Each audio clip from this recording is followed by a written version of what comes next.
Hello and welcome to this episode of Compensation Insider. Today, I just want to tell you a story of something which happened to me many years ago when I was working in Italy. And I was managing international mobility as part of my responsibilities of Director of International Compensation and Benefits.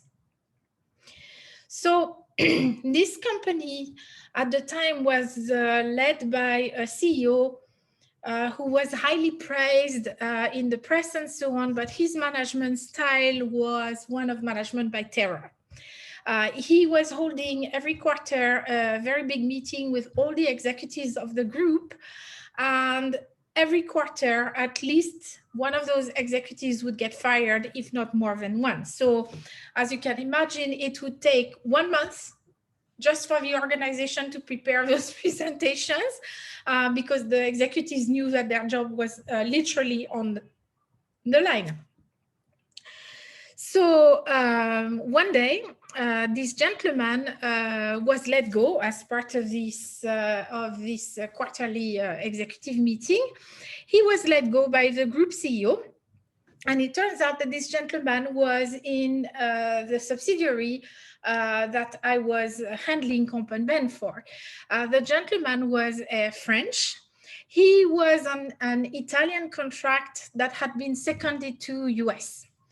And he was in his late 50s, and therefore his view was to go back to France and eventually retire there. So that was a quite complex international mobility case, not to mention at the same time end of service, if you will, case. Given that this was highly sensitive, the HR director for the company came to me and told me, look, Sandrine, you're only allowed to process based on whatever information I give you. You cannot make any comment or anything like that. So I said, okay, fine. And then I received the documentation of the exit agreement that the HR director had negotiated with that French executive for him to leave the US while on a secondment from Italy and go back to France, his country of nationality. And I could immediately see that there was going to be a huge cost in terms of social security contribution, income taxes, and company taxes and employer social contributions as well in the way that the deal had been built.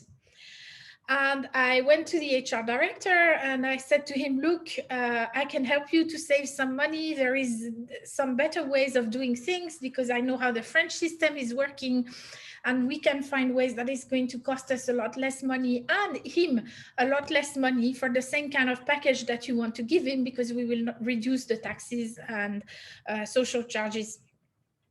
And eventually, he was still saying, no, this gentleman doesn't want to talk to you. You're not senior enough. And I said, well, if I save him, a lot of money, I guess he should be talking to me. So eventually, I did something which was forbidden, which is I contacted the gentleman. Let's call him Michel. And I gave him a call. And I said, hello, my name is Sandrine. I'm the director of Comp for International.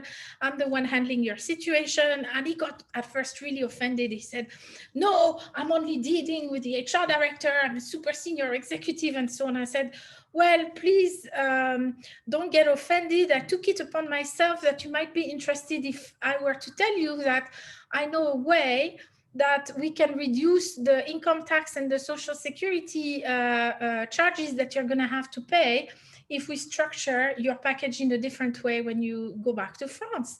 So I just want to see if you would be interested in doing that.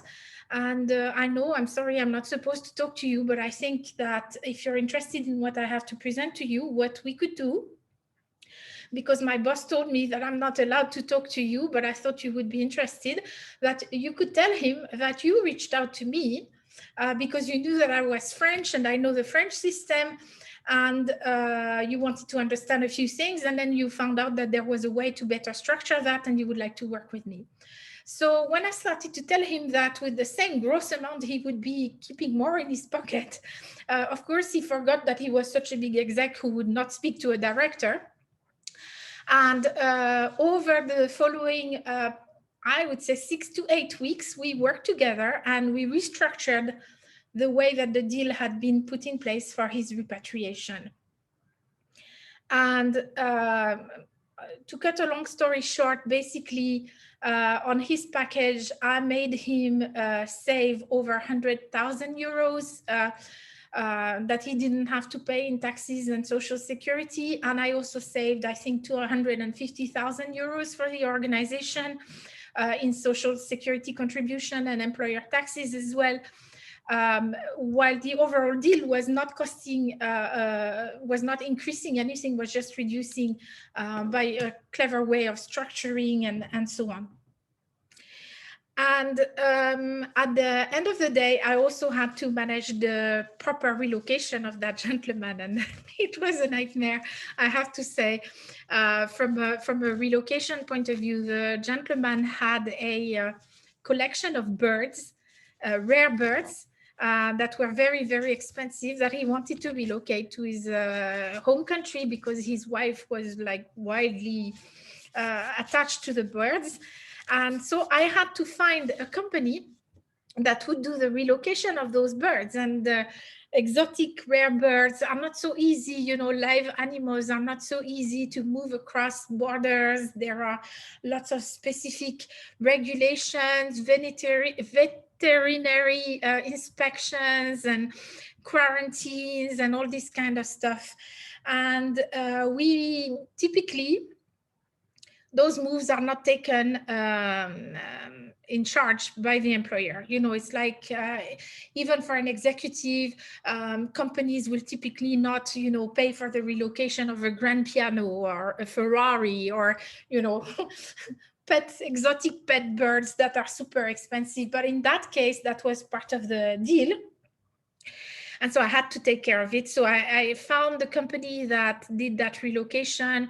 We only had one bird who died, so that was good. And eventually the gentleman was very happy. And I was able to come back to my boss. And because Michel had been nice enough to say to my boss that he had been the one who had initiated the conversation, because of course my boss was very upset initially.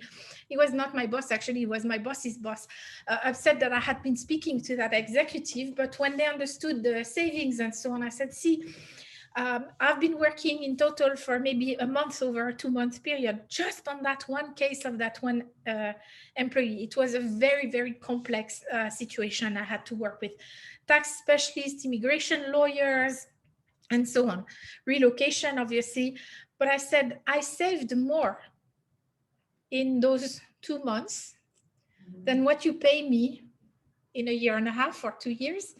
So I think that you know, sometimes it's worth it to just rely on the expertise that exists inside the organization, and just to ask people who might not be your first immediate point of information on a certain topic, because if they have access to a set of knowledge that is going to be beneficial for your employees and for the organization, why should you deprive the organization of that opportunity to do things in a way which is legal, but which is also optimized and that makes everybody happier, including the employee?